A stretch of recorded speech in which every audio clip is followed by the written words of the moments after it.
گزشتہ شب صبح وارننگ کے باوجود اس لڑکی میں اتنی ہمت تھی کہ وہ اس بار پھر اس کی ماں کے ذریعے اپنا مطلب نکلوا رہی تھی۔ فارس کی آنکھوں میں خون اترا۔ ممی میں وہاں بھی مصروف ہوں گا، فرصت پھر کبھی پروگرام بنا لیں گے۔ اس نے مسز شیرازی کو قائل کرنا چاہا، ساتھ ہی اس نے جنت کمال کو خطرناک تیوروں کے ساتھ گھورا تھا۔ آنکھوں میں غیظ و غضب کی لہر تھی، دھمکی بھی تھی۔ میرے خیال سے وہ اس کی تاثرات سے خائف ہو کر بول پڑی۔ میرے خیال سے فارس ٹھیک کہہ رہے ہیں آنٹی۔ خاک ٹھیک کہہ رہے؟ مسز شیرازی خفگی سے بولی۔ تم اسے نہیں جانتی، میں جانتی ہوں۔ کام کا بہانہ یہ بار بار کرے گا اور ہر بار ہیلے بہانوں سے ٹالتا رہے گا۔ اب کہ انہوں نے اپنے بیٹے کو خاصے کڑے تیوروں سے گھورا تھا۔ جنت تمہارے ساتھ لندن جا رہی ہے اور یہ میرا آخری فیصلہ ہے۔ آپ کو یہاں اکیلا کیسے چھوڑ دیں آنٹی؟ فارس کے تاثرات اب اس کی ریڑھ کی ہڈی میں سنسناہٹ دوہرا رہے تھے۔ آج اس کی خیر نہیں تھی۔ نوکروں کی فوج کے ساتھ میں اکیلی نہیں ہوں۔ انہوں نے جیسے حتمی فیصلہ سنایا تھا۔ جنت اپنی تیاری کرو اور تم؟ انہوں نے فارس کی طرف دیکھا۔ جنت کی ٹکٹ بک کراؤ۔ لہجہ تحق مانا تھا۔ فارس نے اس بات میں سر ہلایا نہ نفی میں، چلنے والے زہر مار کے اور اٹھ کر چلا گیا۔ اس رات جنت کافی تاخیر سے کمرے میں آئی تھی، یہ سوچ کر کہ اب تک وہ سو چکا ہوگا، مگر نہ صرف وہ جاگ رہا تھا بلکہ آتش فشاں بنا اس کے انتظار میں ٹہل بھی رہا تھا۔ اب کہ وہ صحیح معنوں میں خائف ہوئی تھی۔ میں نے نہیں کہا، آنٹی نے خود ہی۔ جھوٹ مت بولو، فارس نے درستگی سے اس کی بات کاٹ دی۔ تمہارے ان اوچھے ہتھ کنڈوں کو اچھی طرح سے سمجھتا ہوں میں۔ پچھلے 2 ماہ سے تم یہی تو کر رہی ہو۔ جنت چپ ہو گئی۔ میں نے تمہیں وارن کیا تھا مجھ سے فاصلے پر ہو، وہ زہر خندہ لہجے میں بولا۔ وہ آخری وارننگ تھی جنت کمال، آخری وارننگ۔ حلق میں ابھرتی گلٹی کو نیچے اتارتے جنت نے جیسے خود کو پیش آنے والی ہر سچویشن کے لیے تیار کر لیا۔ زیادہ سے زیادہ کیا کرے گا؟ غصہ دکھائے گا، جھگڑا کرے گا، کمرے سے نکال دے گا۔ طلاق وہ دے نہیں سکتا، گھر سے وہ نکال نہیں سکتا۔ اس کے بھاگتے دوڑتے ذہن کو اس لمحے جھٹکا لگا جب فارس نے اس کے سامنے اپنے مینیجر کو فون کر کے اپنی ٹکٹ کینسل کروانے کا کہا۔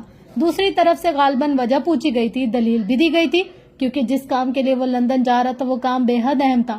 میری وائف کی کزن کی شادی ہے، ہمیں وہ شادی اٹینڈ کرنی ہے۔ جنت کی آنکھوں میں دیکھتے ہوئے اس نے جیسے دھماکہ کیا تھا، وہ اپنی جگہ ساکت کھڑی رہ گئی۔ تو مس جنت، امید ہے تمہارے ساتھ تمہاری طرح کا کھیل کر مجھے مزہ آئے گا۔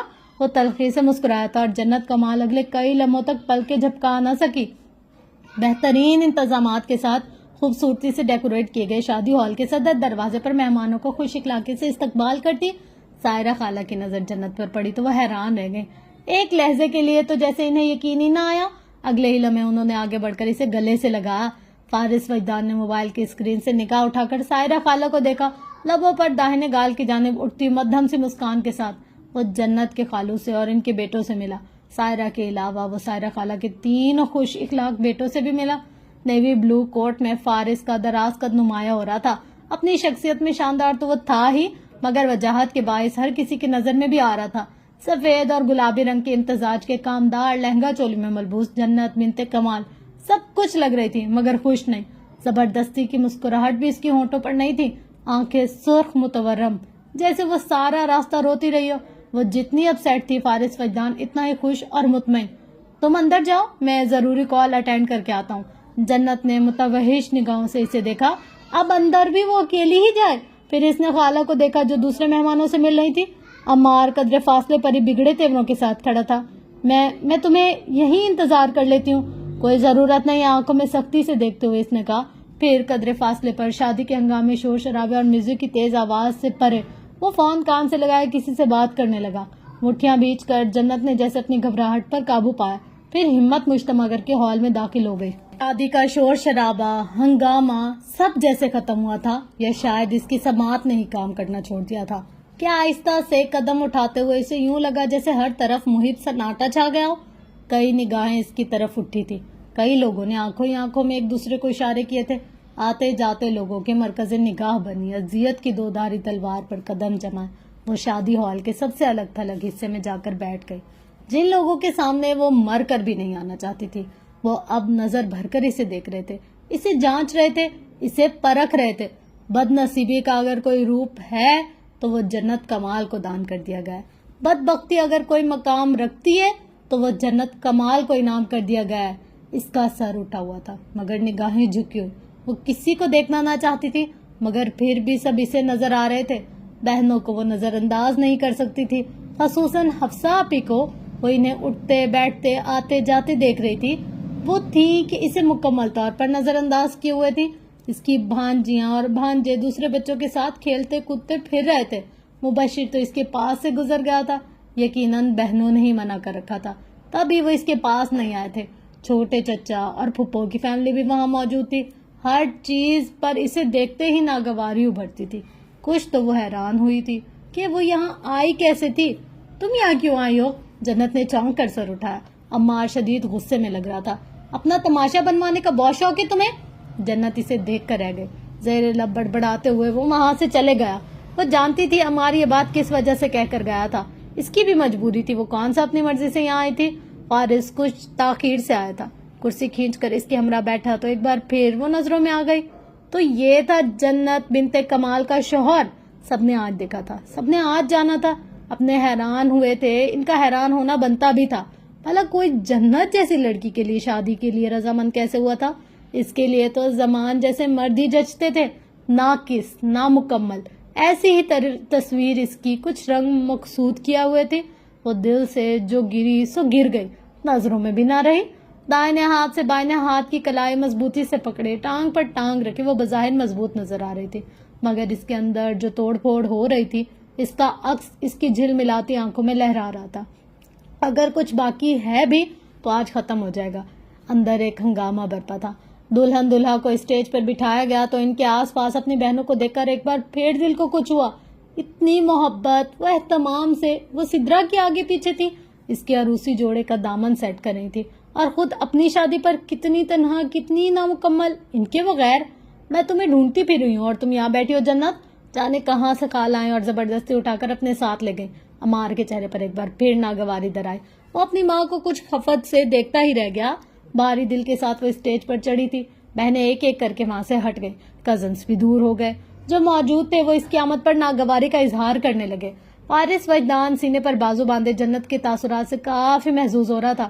اسٹیج پر دلہن کے ہمراہ بیٹھی پرکشش نقوش کی حامل اس لڑکی پر ساجدہ بیگم کی نظریں یوں ٹھہری کہ باوجود کوشش کے ہٹا نہ سکی. انہوں نے اینک لگا کر اس کا ہر طرح سے جائزہ لیا, پھر دل ہی دل میں اسے اپنے بیٹے کے لیے پسند کر لیا. مجھے اپنے فرحان کے لیے وہ سفید کپڑوں والی لڑکی بڑی پسند آئی ہے, وہ جو دلہن کے پاس بیٹھی ہے. انہوں نے اپنی پڑوسن کی بیٹی شائستہ کی توجہ اسٹیج پر بیٹھی لڑکی کی طرف مبذول کروانا چاہی, مگر وہ میز کے برابر میں بیٹھے فارس وجدان کو بھی متوجہ کر بیٹھی تھی, جس نے موبائل اسکرین سے نگاہیں اٹھا کر اسی لڑکی کو دیکھا جو دلہن کے پہلو میں بیٹھی تھی. ارے یہ تو جنت ہے, یہ شادی شدہ ہے بوا, شائستہ نے کہا. ہے؟ ساجدہ بیگم کو ایک دھچکا سا لگا. شادی شدہ؟ میں سمجھی کالج کی اسٹوڈنٹ ہوگی. سنا ہے شوہر سے علیحدگی ہو چکی ہے اس کی. ساجدہ بیگم تو دھک سے رہ گئی.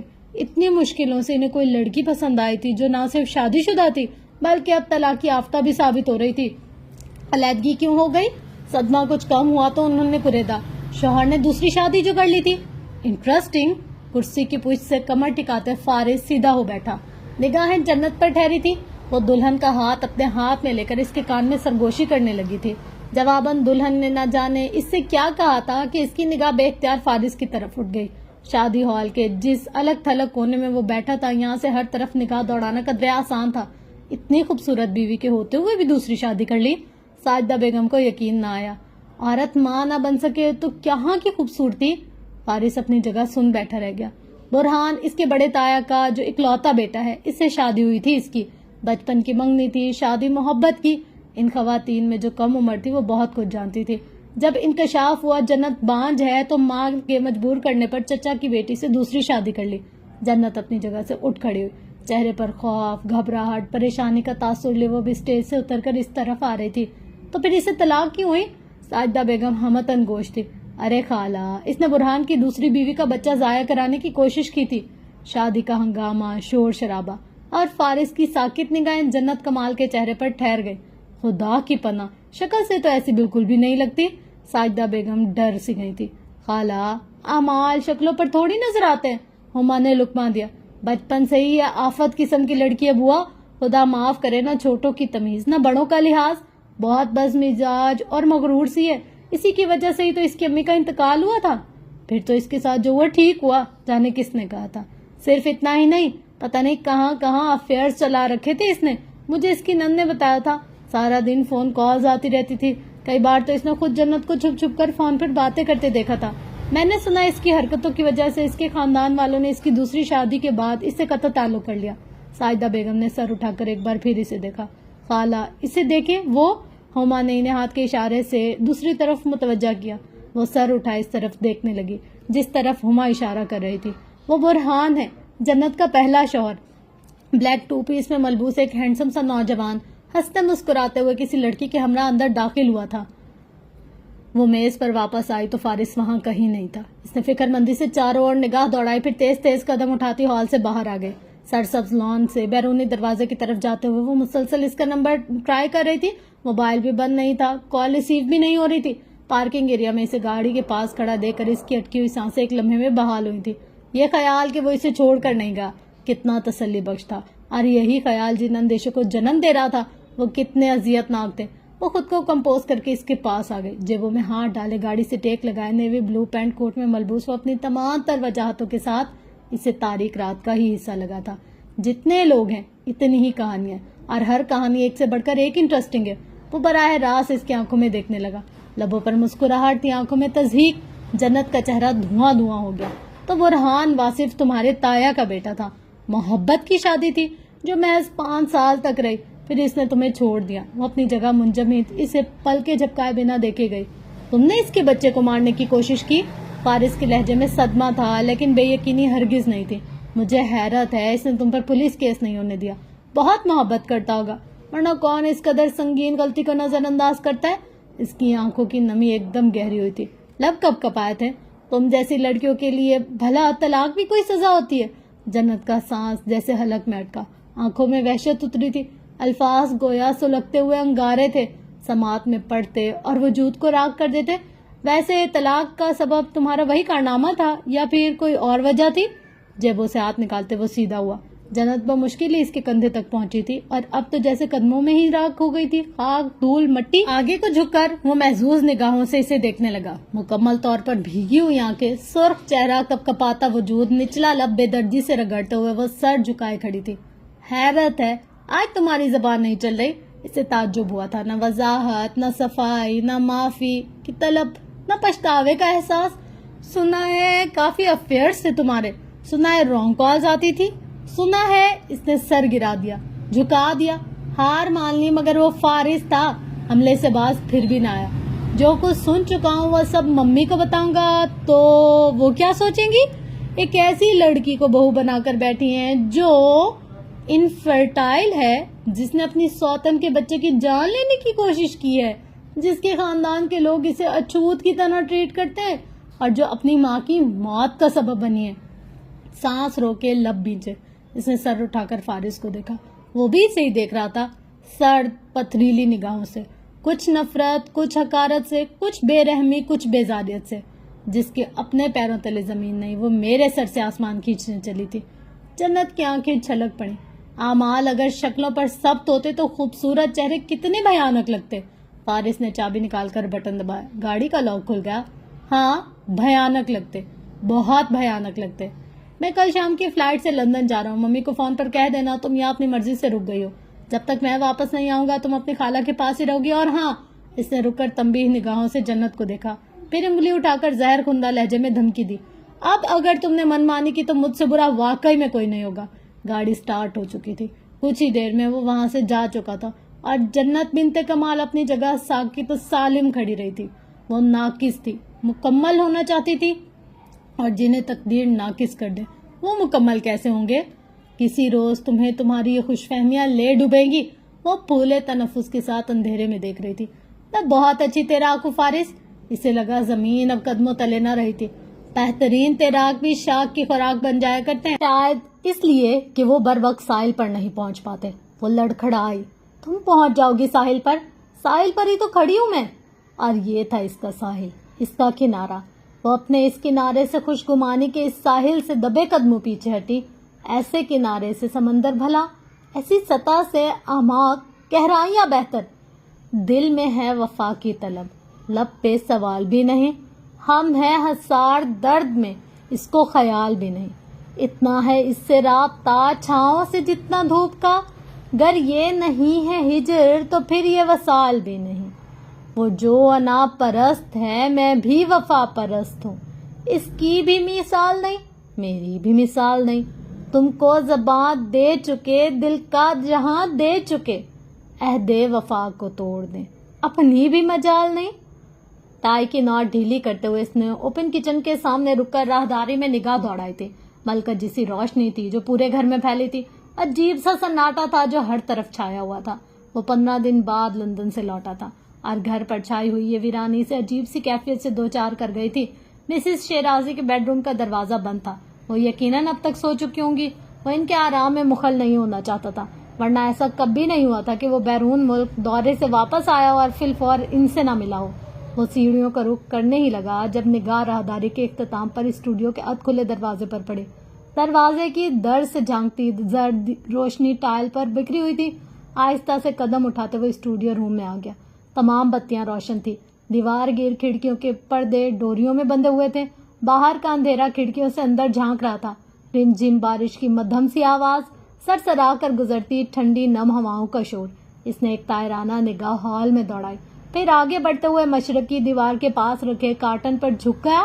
مرجھائے ہوئے پھول، گیٹ ویل سون کا card paper, result card, trophies, کھلونے، تصاویر کے البم، ایک ایک چیز کا سرسری سے انداز میں جائزہ لیتے ہوئے اس کے ہاتھ میں اپنا پرانا والیٹ آ گیا۔ والیٹ خالی تھا۔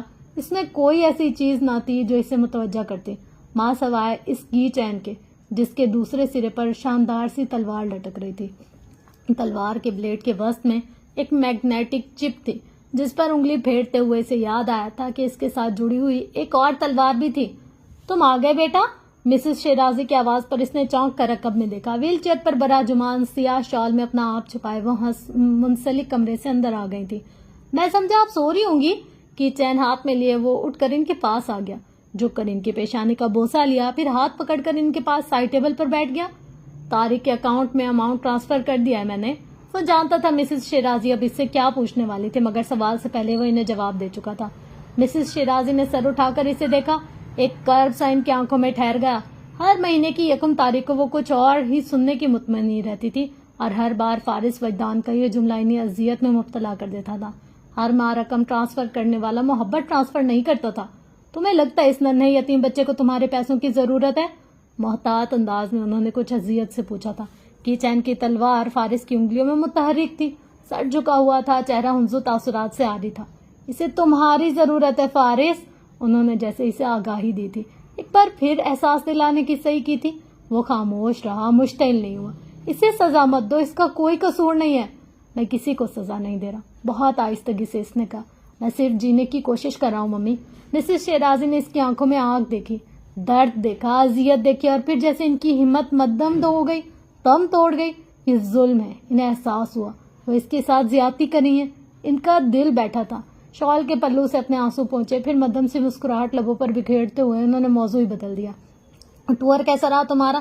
سفر میں کوئی مشکل تو نہیں ہوئی؟ اور جنت کو کب لاؤ گے فارس؟ اس کے بغیر تو اس گھر میں خاموشی سی در آئی ہے۔ اس نے مسز شیرازی کے تینوں سوال ٹھیک ٹھاک سنے، مگر جواب صرف ایک کا دیا۔ سفر ٹھیک رہا، بہت بھوک لگی ہے ممی، میں کچھ کھانا چاہتا ہوں۔ وہ جانے کے لیے اٹھا ہی تھا، مجھے پہلے ہی شک تھا۔ ان کی آنکھوں میں ابھی بھی نمی ٹھہری تھی، مگر لہجے میں خوشگواریت لوٹ آئی تھی، جیسے کچھ دیر پہلے تک ان کے مابین ایسی کوئی بات ہی نہ ہوئی ہو جس نے انہیں ہزارہا ٹکڑوں میں تقسیم کر دیا ہو۔ کیسا شک؟ دروازے کی طرف بڑھتے ہوئے اس نے کرب سے پوچھا۔ یہی کہ تم دونوں کی لڑائی ہوئی ہے؟ مسز شیرازی نے اطمینان سے آگاہ کیا۔ تم اسے لاہور چھوڑا ہے صرف اس لیے کہ وہ تمہارے ساتھ لندن نہ جا سکے؟ انہوں نے مشکوک نگاہوں سے دیکھتے کریدا۔ ایسا تو نہیں ہوا، وہ سٹ پٹا گیا۔ وہ تو اپنی مرضی سے، اسے شادی اٹینڈ کرنے سے زیادہ تمہارے لندن جانے کا شوق تھا۔ 1-2 گھنٹے میں اس نے میرے ساتھ بیٹھ کر جانے کتنے پروگرام ترتیب دے ڈالے تھے۔ میں مان ہی نہیں سکتی وہ اپنی مرضی سے رک گئی ہوگی۔ ان کا انداز قطعیت بھرا تھا۔ متحرک ویل چیئر کے برابر قدم اٹھاتے فارس لب بھینچ کر رہ گیا۔ سچ سچ بتاؤ، لڑائی ہوئی ہے تم دونوں کی؟ مسز شیرازی اس کے پیچھے کچن میں آ گئی تھی۔ سنی انسنی کیے وہ فریزر کھول کر کھانے کے لیے کچھ دیکھنے لگا۔ میں کچھ پوچھ رہی ہوں فارس، یہ سوال آپ نے اپنی لاڈلی سے پوچھ لیا ہوتا، وہ جیسے جل کر بولا۔ مسز شیرازی نے لبوں پر ابھرتی مسکراہٹ کو بمشکل روکا۔ اس سے بھی پوچھا تھا، کہنے لگی اپنی مرضی سے رک گئی ہوں، لیکن اصل مسئلہ تو وہیں کا وہیں ہے۔ جب اس نے تمہارے ساتھ لندن جانا تھا تو پھر شادی اٹینڈ کر کے واپس کیوں نہیں آئی؟ اب میں کیا کہہ سکتا ہوں؟ مائکرو اوون میں پیزا گرم کرتے ہوئے وہ الجھ کر بولا۔ اس کا مطلب ہے تم دونوں کی لڑائی ہوئی ہے، انہوں نے کچھ سوچ کر کہا۔ لڑائی؟ ٹائمر کی آواز کچن میں گونجی تھی۔ کیسی لڑائی؟ فارس کی بھویں سکڑ گئیں، جبڑے بھینچ گئے۔ جنت کمال اب بھی باز نہ آئی اپنی حرکتوں سے، اس کا پارا چڑھا۔ ہسبینڈ وائف میں کیا لڑائی بھی نہیں ہو سکتی؟ ہماری نہیں ہوتی، اگر جنت سن لیتی تو غش کھا کر گر جاتی۔ مسز شیرازی نے اچنبے سے اسے دیکھا۔ اب آپ کیا چاہتی ہیں؟ وہ ضد ہوا تھا۔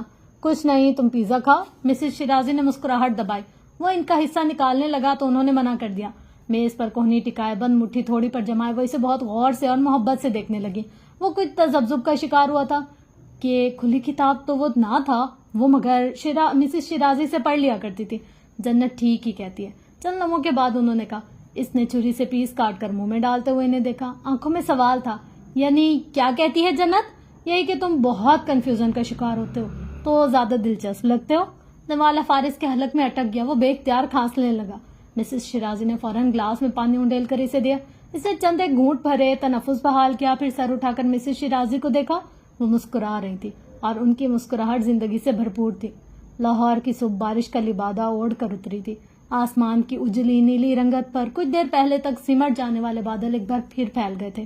کچھ ایسی گم و گوسی کیفیت اس کی بھی ہوئی تھی جب سائرہ خالہ نے اسے جنت کی غیر موجودگی کے بارے میں آگاہ کیا تھا۔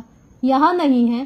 نہ لہجے میں فکر تھی نہ گھبراہٹ، بس ایک الجھن کہ اب اسے انتظار میں رکنا پڑے گا کہ جب وہ جلد از جلد اسلام آباد جانا چاہتا تھا۔ کب تک آئے گی؟ جنت نے تمہیں نہیں بتایا؟ خالہ کچھ متفکر نظر آئیں۔ اس نے نفی میں سر ہلایا۔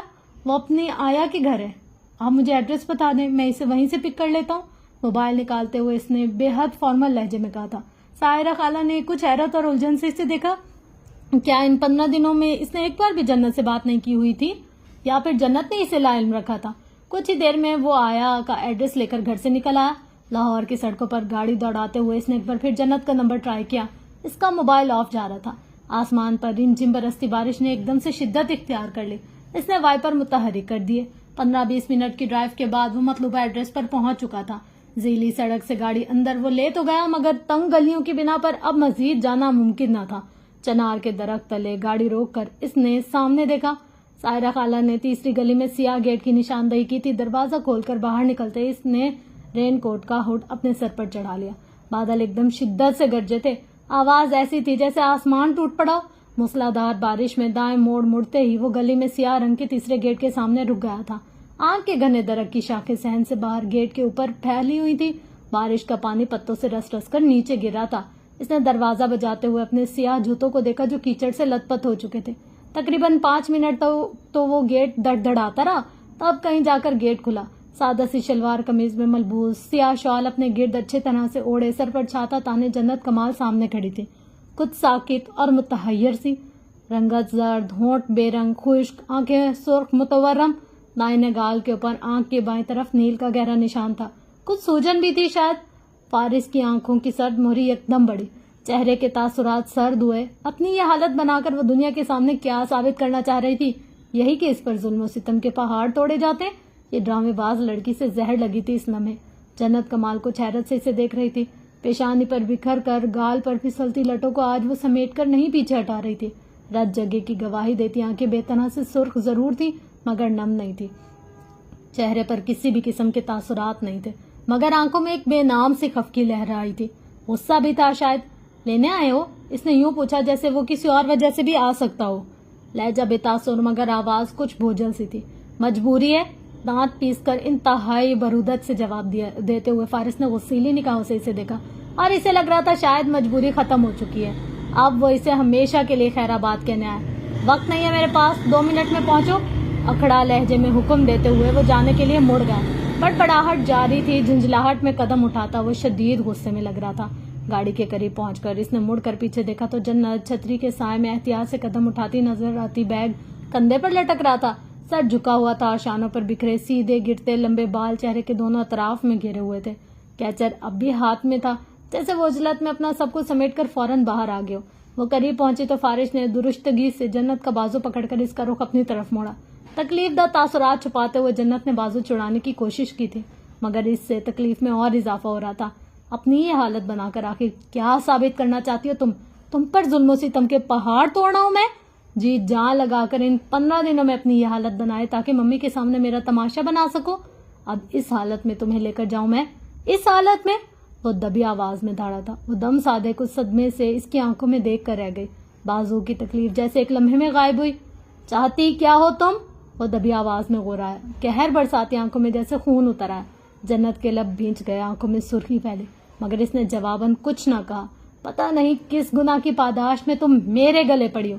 جھٹکے سے اس کا بازو چھوڑتے ہوئے اس نے اپنی سائیڈ کا دروازہ کھولا. بڑبڑاتے ہوئے کچھ جھنجھلاہٹ کے عالم میں اس نے گاڑی سٹارٹ کی تھی. یکا یکی اسے اپنی انگلیوں پر چپچپاہٹ کا احساس ہوا. یوں ہی داہنا ہاتھ سامنے کیا تو وہ خون سے سرخ تھا. وہ اپنی جگہ ٹھٹک کر رک گیا. دروازہ کھول کر جنت برابر میں بیٹھی تو اس نے بے ساختہ گردن موڑ کر اسے دیکھا. چھتری ٹانگوں میں رکھنے کے بعد اب وہ اپنے بال سمیٹ کر کیچن میں جکڑ رہی تھی, بہت احتیاط سے, آہستگی سے. ایک لمحے کے لیے فارس کی سوچ اور خیال منتشر ہوئے تھے.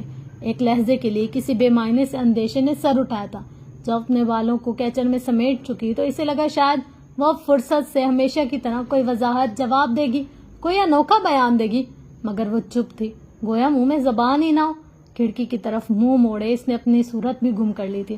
فارس کی نگاہ ایک لمحے کے لیے اس کے داہنے بازو کے مقام پر رک گئی تھی, جسے اس نے بے انتہا سختی سے پکڑا تھا. پھر اس نے گاڑی سٹارٹ کر دی. سفر خاموشی سے کٹنے لگا. ونڈو اسکرین پر متحرک وائپر قہر میں لپٹا روڈ, بارش کی آواز. شدید سردی اور شال میں اپنا آپ چھپائے کھڑکی کی طرف رک کی آنکھیں موندے وہ بیٹھی تھی. ذرا دیر کے لیے اس پر غنودگی چھائی تھی, پھر اس کی آنکھ کھلی تھی. بخار کی حدت سے تپتا وجود سردی کی شدت سے کپکپا رہا تھا. چہرے کا رخ اب بھی کھڑکی کی طرف تھا. بھولے سے بھی نہ رخ بدل رہی تھی وہ, اور نہ ہی اسے دیکھنے کی غلطی کر رہی تھی. وہ کبھی خاموشی سے گاڑی ڈرائیو کر رہا تھا. حیرت انگیز طور پر اس نے دوبارہ کوئی بات نہیں کی تھی, نہ غصہ دکھایا تھا, نہ جھڑکیاں پلائی تھی, نہ ہی ان گناہوں کا حوالہ دیا تھا جن کی پاداش میں وہ اس کے گلے پڑی تھی. خشک لبوں کو تر کرتے ہوئے اس نے گہرا سانس لیا. فارس نے گاڑی پیٹرول پمپ کے سامنے سڑک کے عین کنارے پر روک دی. آگے پیٹرول ڈلواتی گاڑیوں کا رش تھا. وہ رین کوٹ کا ہوڈ سر پر چڑھائے گاڑی سے نکل گیا. جنت سامنے دیکھنے لگی. دھند میں ملفوف درخت بس چند قدموں کے فاصلے تک ہی واضح تھے. اس نے پانی کے چند مزید گھونٹ بھرے, پھر دائیں ہاتھ کی انگلی سے کن پٹی دبانے لگی. وہ کھانا آرڈر پر پیک کروا کر پلٹ ہی رہا تھا جب اس نے آواز سنی تھی. مسلسل بجتا ہارن, ٹائر کی چڑچڑاہٹ اور پھر تصادم. اس نے پیٹرول پمپ پر موجود لوگوں کو دائیں سمت بھاگتے دیکھا. بارش کچھ زیادہ ہی تیز ہو رہی تھی. ہر منظر دھندلا تھا, مبہم تھا, غیر واضح. ایکسیڈنٹ ہو گیا کوئی کہہ رہا تھا. بارش کے شور میں اب لوگوں کی تیز آوازیں بھی شامل ہو گئی تھی. کسی احساس, کسی اندیشے, کسی خیال کے تحت اس نے عجلت میں قدم اٹھاتے وہاں دیکھا جہاں اس کی گاڑی کھڑی تھی. اگلے ہی لمحے اس کا دل رکا, سانسیں تھم گئی. پارسل ہاتھ سے چھوٹ گیا. شاید زمین چکرائی تھی یا پھر آسمان سر پر گرا تھا. وہ تصادم, وہ کوئی عام تصادم تو نہ تھا. بے قابو ہوتی گاڑی اس کی گاڑی سے آ کر ٹکرائی تھی, جس کی وجہ سے اس کی گاڑی گھومتی ہوئی بلندی سے نیچے جا گری. جنت! اس کا سانس رکا. بے اختیار ہو کر وہ اس کی طرف بڑھا جس طرف لوگوں کا ہجوم تھا. کنارے پر اس کے پہنچنے سے بھی پہلے گاڑی ایک زوردار دھماکے سے آگ کی لپیٹ میں آئی تھی. وہ پتھر ہوا تو چند لمحوں تک پتھر ہی رہا. ساکت, سامت, جامد. صدمے سے قوت ملی. قدم بے ساختہ اس کی طرف اٹھے. بیچ راستے میں کچھ لوگوں نے آگے بڑھنے سے روک لیا. حواس چل ہو رہے تھے. وہ گہرے صدمے میں تھا. اپنا آپ چھڑاتے ہوئے آگے بڑھنا چاہ رہا تھا مگر لوگ اسے آگے بڑھنے نہیں دے رہے تھے. فارس! آن کی آن میں یہ کیا ہوا تھا, کیوں ہوا تھا؟ اس نے تو یہ نہیں سوچا تھا, اس نے تو یہ نہیں چاہا تھا. فارس! اب کیا آواز بلند تھی, کپکپاتی ہوئی اور درست تھی, جیسے کسی نے پوری جان لگا کر اسے پکارا ہو. بے جان ہوتی ٹانگوں کے ساتھ اس نے ایک جھٹکے سے مڑ کر پیچھے دیکھا. سر پر چھاتا تانے سردی کی شدت سے کپکپاتی کچھ کمزور اور نڈھال سی جنت آنکھوں میں الجھن لیے اس کے سامنے ہی کھڑی تھی. کچھ ہی فاصلے پر صدمے سے فارس کی نگاہ ڈگمگائے. وہ تھم گیا, رک گیا, ٹھہر گیا. لمحے بھر کے لیے اسے اپنی آنکھوں پر یقین ہی نہیں آیا. آ بھی کیسے سکتا تھا؟ وہ مجسم حقیقت بنی اس کے سامنے کیسے کھڑی تھی؟ وہ تو گاڑی میں. آنکھوں میں بے یقینی اور الجھن لیے وہ اپنے آپ کو لوگوں کی گرفت سے آزاد کرتے ہوئے اس کی جانب بڑھا. جنت نہ سمجھی کے عالم میں اسے دیکھنے لگی. اس کی طبیعت ٹھیک نہیں تھی, سر درد سے پھٹا جا رہا تھا, سردی اذیت سے بڑھ رہی تھی. مگر فارس کی آنکھیں, اس کے تاثرات, اس کا خوف اور گھبراہٹ اس پر روشن دن کی طرح آیا تھا. میرے سر میں درد تھا تو میں ٹیبلٹ لینے کے لیے. اس نے خام خواہ وضاحت دی. آسمان پر بجلی چمکی, پھر گھنگرج کی آواز ہر سمت گونجی. وہ اس پر نگاہ جمائے اپنی جگہ کھڑا رہا. اب کہ جنت نے اس کے عقب میں دیکھا, شاید وہ ایکسیڈنٹ کی نوعیت اور نقصان کے بارے میں جاننا چاہ رہی تھی. اگلے ہی پل اس کا حلق خشک ہوا تھا. زمین میں قدم جکڑ لیے تھے. نگاہیں شعلوں پر جم کر رہ گئی تھی. سیاہ پراڈو جو ان کی گاڑی سے ٹکرائی تھی, اس گاڑی میں ایک ہی نوجوان تھا. زخمی تھا. اسے گاڑی میں ڈالے چند لوگ مقامی ہسپتال میں اس وقت لے کر روانہ ہو چکے تھے، لیکن ان کی گاڑی جو بلندی سے گری تھی اس میں تو کوئی بھی نہیں تھا، مگر پھر بھی دونوں کی حالت ایسی تھی جیسے ان کا نقصان ہو گیا ہو، جیسے وہ شعلوں کی لپیٹ میں گاڑی کے اندر ہی رہ گیا ہو. اس نے پھر فارس کو دیکھا. وہ کمزور اعصاب کا شخص نہیں تھا. وہ ایسا نہیں کہ گاڑی کا نقصان اسے پریشانی میں مبتلا کر دے. تو پھر وہ اتنا متفکر کیوں لگ رہا تھا، اتنا بے چین اور بے قرار کیوں دکھ رہا تھا؟ اس کی آنکھوں کی سرخی درد کی عکاسی کیوں کر رہی تھی؟ چہرے کے تاثرات مخمصے میں کیوں ڈال رہے تھے؟ کیا اس لیے کہ وہ بچ گئی تھی؟ کیا اس لیے کہ اس کے غیر ضروری وجود سے جان چھڑانے کا ایک موقع ہاتھ سے نکل گیا تھا؟ اسے صدمہ ہوا. ہاں، شاید یہی وجہ ہے، یقیناً یہی وجہ ہے. لب بھینچ کر وہ سخت تاثرات کے ساتھ اسی وقت جانے کے لیے مڑ گئی. سامنے ہی اسٹور کے شیڈ تلے رکتے ہوئے اس نے غصے سے سرخ پڑتے چہرے کے ساتھ فارس وجدان کی طرف دیکھا جو اس کے برابر میں آن کھڑا ہوا. اس کے تاثرات اب بھی نارمل نہیں تھے. اندر آ جا صاحب. 13-14 برس کا لڑکا اسٹور کے کاؤنٹر سے چلا آیا تھا. ایک لمحے کا توقف کیے بغیر جنت فوراً ہی سیڑھی چڑھ کر اندر چلی گئی. کرسی کھینچ کر بیٹھتے ہوئے اس نے سرد نظروں سے فارس کو دیکھا. برساتی کا ہوڈ اتارتے ہوئے اس نے گردن تک چڑھی ہوئی زپ کھینچ کر سینے پر ٹھہرا لی تھی.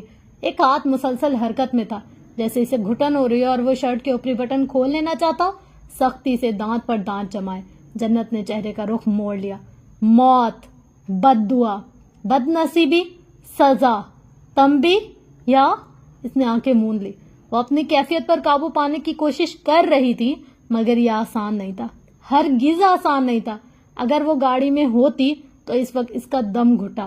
اسے لگا اگر اس نے فی الوقت خود کو نہ سنبھالا تو اسے کچھ ہو جائے گا. 15 دن پہلے اس پر ایسی ہی کیفیت تاری ہوئی تھی، لیکن تب اس نے خود کو سنبھال لیا تھا. اب سنبھالنا کچھ مشکل لگ رہا تھا. پانی دینا. لڑکا بھاگ کر منرل واٹر کی بوتل نکال لایا. گھونٹ بھر کر اس نے بسکٹ بھی اٹھا لیے تھے، جوس بھی لے لیا تھا. اپنے ایسوسیٹ عدیل احمد سے فون پر بات کرتے فارس کی نظر یکایک اس پر پڑی. وہ رک گیا. کیا کہہ رہا تھا یہ بھی بھول گیا. جوس کے ساتھ بسکٹ کھاتے وہ چیزیں اٹھا اٹھا کر دیکھ رہی تھی. ان کی قیمت پوچھ رہی تھی. اپنی رائے عامہ سے بھی آگاہی دے رہی تھی. 13-14 سال کا پٹھان لڑکا بڑھ چڑھ کر اس کی خدمت داریوں میں لگا ہوا تھا. فارس کی رگیں تن گئی، جبڑے بھینچ گئے. کیا اس بے حس لڑکی کو ذرا سا بھی احساس ہے کہ موت اسے قریب سے سلام دو کر کے گئی ہے؟ باجی، اور کچھ چاہیے آپ کو؟ پٹھان لڑکا بہت خوش تھا، مستعدی سے اپنا ہر کام سر انجام دے رہا تھا. ہاں، ذرا وہ لیس چپس بھی لے آؤ، اور یہ چلی ملی، یہ نہیں آئی ہے کیا؟ پہل تو کبھی نہیں دیکھی. اور اس کا فلیور کیسا ہے؟ اب وہ کچھ اور اٹھا کر پوچھ رہی تھی. یہ بچہ لوگ کھاتا ہے باجی، ہم کو نہیں معلوم. یعنی کہ معلوم. اور یہ کتنے کا ہے؟ 10 روپے باجی. 10 روپے؟ 5 کی دو گے تو لوں گی. سر، آپ کچھ کہہ رہے تھے؟ عدیل احمد کی آواز پر وہ سر جھٹک کر فون کی طرف متوجہ ہوا. باجی، ابھی تم بولا تمہارے سر میں درد ہے. ہمارا اماں بولتا ہے سر درد ہو تو کھٹی چیز نہیں کھانی چاہیے. عدیل احمد کو ضروری ہدایت دے کر وہ مڑا تو رنگت زرد اور سرخ پڑتی آنکھوں کے ساتھ جنت کمال تیسرا چپس کا پیکٹ کھول رہی تھی. یہ تمہارا اسٹور ہے خان؟ نہیں باجی، یہ گل خان کا اسٹور ہے. ہم پکوڑے بیچتا ہے. پکوڑے بیچنے سے ہی سے کچھ یاد آیا تو فٹافٹ بولا، آج تم بھی بچ گیا، ہم بھی بچ گیا. جنت نے کچھ حیران ہو کر اسے دیکھا. وہ جہاں تمہارا گاڑی کھڑا تھا نا، ہم ادھر روز پکوڑے بیچتا ہے، لیکن آج بارش تھا اس لیے آج ہم نہیں بیچا. اگر بارش نہ ہوتا تو ہم ادھر کھڑا ہوتا اور پھر ہمارا اماں رو رہا ہوتا. سانس رو کے جنت اسے دیکھ کر رہ گئی. شکر ہے تمہارا گاڑی بھی خالی تھا، شکر ہے ہم بھی وہاں نہیں تھا. اس نے سر ہلا ہلا کر خوشی کا اظہار کیا تھا. تمہیں لگتا ہے اللہ نے ہمیں بچایا؟ بہت محتاط ہو کر اور خاصی سوچ و بچار کے بعد اس نے بظاہر پشت آواز میں پوچھا تھا، مگر آواز اتنی بھی پست نہ تھی کہ فارس وجدان کی سماعت سے نہ ٹکراتی. ہاں، اللہ کا بہت بہت شکر باجی. ایسا بھی تو ممکن ہے کہ یہ ایک وارننگ ہو، میرے لیے، تمہارے لیے، یا شاید کسی اور کے لیے. لڑکے نے اچنبے سے جنت کو دیکھا. وارننگ؟ کیسا وارننگ؟ واللہ ہم بہت اچھے پکوڑے بناتا ہے، صفائی کا بھی بہت خیال رکھتا ہے، کسی دن کھا کر دیکھو. فارس وجدان نے عین اس وقت اس کے اور لڑکی کے مابین حائل ہوا اور اس چھوٹی سی میز پر جوس پٹکا. کتنے کا ہے؟ دانت پیس کر قیمت پوچھی. لڑکے نے سر اٹھا کر فارس کو دیکھا. اس گاہک کو تو وہ یکسر فراموش کر بیٹھا تھا. جنت نے گردن سیدھی کی ناگواری سے اسے دیکھا، پھر رخ بدل لیا. پٹھان لڑکا فارس کی خدمت داریوں میں لگ گیا تھا. وہ پچھلے 1.5 گھنٹے سے میز پر ہیڈ ڈاؤن کیے بیٹھی تھی. نہ نیند آ رہی تھی، نہ سکون مل رہا تھا. سلگتی ہوئی متورم آنکھیں بھی اب تکلیف پہنچا رہی تھی. پٹھان لڑکا اس کے لیے چائے لے آیا. ٹیبلٹ وہ لے چکی تھی، مگر اس کی طبیعت ہی کی کسی بھی صورت سنبھلنے میں نہیں آ رہی تھی. جسم میں اب مروڑ اٹھ رہے تھے.